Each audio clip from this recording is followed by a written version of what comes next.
Thank you for tuning in to this presentation sponsored by KSB Community Wellness. My name is Skyla Strum, and I'm a physical therapist at KSB Hospital. Tonight I'll be talking about at-home management of low back pain.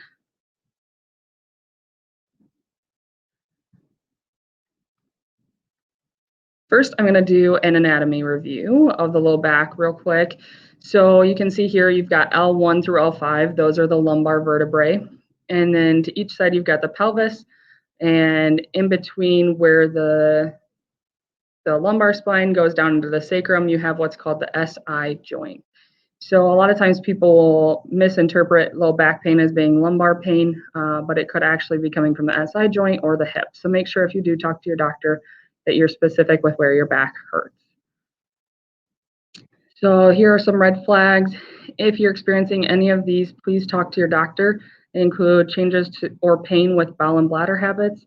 If your back pain wakes you up at night, if you have any recent unexplained weight loss, fever, chills, or night sweats, or a history of cancer, please talk to your doctor before trying these at-home remedies. Some risk factors for developing low back pain: age between 30 and 50 years of age, and then as you get older, the prevalence increases with increasing age.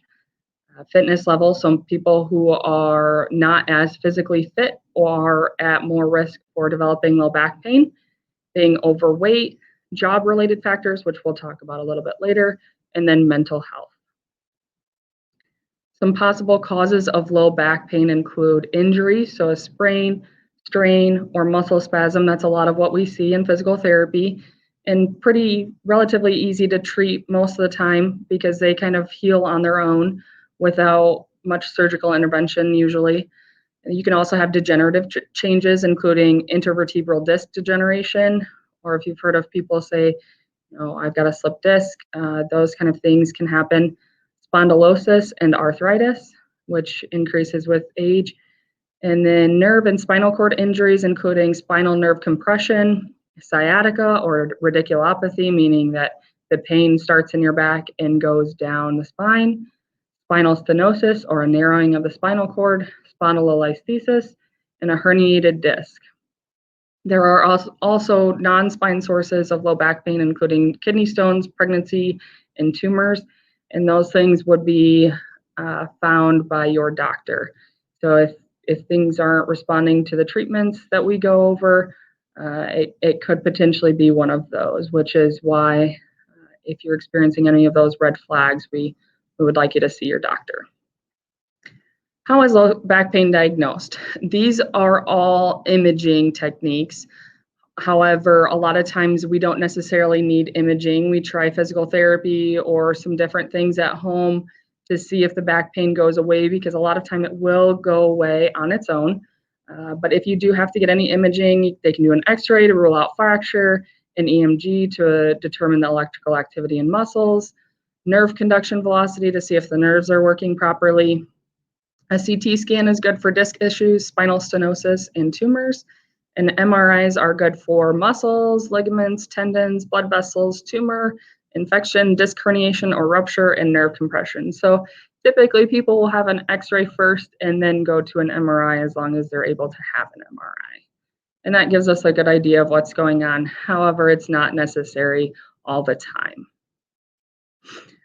Well, here are some tips for things that you can try at home. One big thing is posture. Posture can affect and cause low back pain, or at least contribute to the severity of low back pain. According to a field study by Mork and Westgard, sustained stretch of passive lumbar structures in combination with essentially silent muscles may exacerbate low back pain. Or in other words, if we sit with a slumped posture and kind of stretch those back muscles, that can exacerbate or make the back pain worse. So something I recommend is trying a lumbar support pillow or a towel roll in the small of your back to help make that curve in your back. And that should help to reduce the strain on the muscles.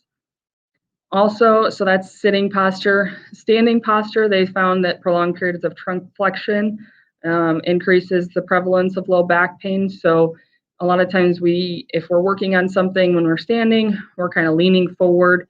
So we want to avoid that as much as possible, or if you do still have to lean forward, try to shift your weight from one side to the other. Don't stay shifted to one side only.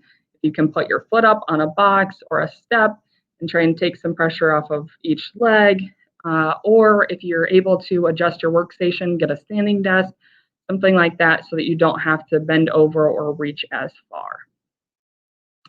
What else can you do? Do not stay in bed all day. Activity is good as much as you can tolerate. So if you're only able to tolerate 5 minutes of activity, that's better than 0 minutes of activity. So I try and recommend that my patients walk about once an hour. So try and set a timer to remind yourself to get up and walk. That doesn't mean going outside and going for a lap around the block. Even just going to the bathroom or going to the kitchen to refill your water, things like that, are all recommendations that I give my patients to keep them moving and keep everything kind of loose. And it helps to kind of make it so that everything doesn't tense up and get stiff on you. What else can you do? There are a couple of exercises here. So forced breathing or even breathing in general helps. So a lot of times if your back is hurting, you might hold your breath to avoid the pain, but that actually can make your pain worse. So we recommend trying a forced breathing or diaphragmatic breathing where you breathe in through your nose and out through your mouth, really trying to get that expansion of your ribs, which causes a co-contraction of the transverse abdominis, which is a deep tummy muscle, the diaphragm, which helps with breathing, and then your pelvic floor muscles. And in a study by Chul, they found that forced breathing exercises were effective in improving trunk stability and daily living activities of chronic low back pain patients. So trying to really breathe while you're moving is good. Helps to kind of reduce the pressure in your thoracic cavity, to reduce the pressure on the spine. Another thing is hamstring flexibility. So Ahmed found that increased hamstring tightness was correlated with more severe low back pain, and they found that one side was typically tighter than the other side. So I have here a couple of stretches that you can try, so either sitting or standing. And with the sitting, actually with both of them, foot is relaxed, leg is straight, just one at a time. Don't stretch both of them. Stick one leg out straight, keep your back as straight as possible, and then hinge at your hips or lean forward with your whole body, not just the front of your body. But as you can see here, they keep their back really straight. They have their hands on their hips to kind of help them feel that movement. And then both of these work. It just kind of depends on what you're able to do when you're stretching. This is the log roll technique. So a lot of people will just kind of hop out of bed, and that can also increase back pain. A lot of people say that the first thing that they do when they get out of bed is their back hurts. So this is a technique that you can use that kind of takes some pressure off the spine. So you're going to roll to your side. You're going to drop your legs off the bed and then use your arms to push yourself up instead of just heaving up straight. And then when you're sleeping, if you can use a pillow between your knees, that helps to kind of make an even pressure on your hips, helps to make the back stay a little bit in a straighter alignment. And so you can see here on the top picture, they have the pillow in between the knees. If you're somebody that keeps the bottom leg straight and the top leg bent, you can put the pillow just under the top knee. Whatever you can do to try and make that back a little bit more straight. You can play with the pillow a little bit. But as you can see in the bottom picture, all those red points are points of contact that kind of get stretched when you don't have that pillow in there. So I recommend trying the pillow. It might take a few nights to get used to, but it should help with your back pain. So if these don't work, and the exercises that maybe you found on Google don't seem to be helping, and if you do find exercises on Google, please only do them if they are not causing pain. If they are making the pain worse, please stop doing them. And then if you still find that you need to seek medical attention, please schedule an appointment with your primary doctor, and they will refer you to physical therapy more than likely.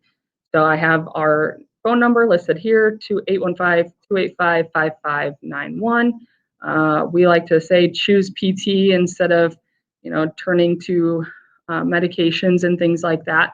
A lot of times we can help at least give you the strategies that you need to help you reduce your low back pain. If you have any questions or comments, you can leave them in the comment section below. Thank you very much for tuning in.